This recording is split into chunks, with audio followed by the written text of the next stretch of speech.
दिदी आज के छ हाम्रो स्पेसल आजको स्पेसल डिस भनेको आजको दिन के हो रे खास happy Maghe Sankranti all my family.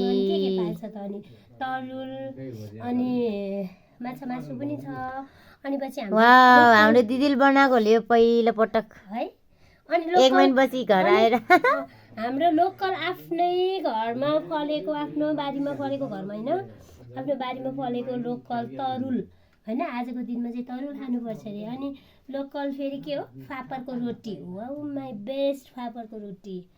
अनि हाम्रो आप्पा आमाले कति खान सक्नुहुन्छ ल म आज तरुल काट्दैछु है ल आप्पा आमालाई आज चाहिँ ठुल छोरीको हातबाट खाने होला आप्पा आमा। अनि अब आप्पा आमाले दिनु कस्तो छ टेस्ट भनेर ल happy Maghe Sankranti all my family. Okay एउटा भाग छुटेछ यो चाहिँ एकछिन के छ दिदी धोज गएको त छ दिदी अब साको त हारेन दिदी दिदीले हुँदै पत्ला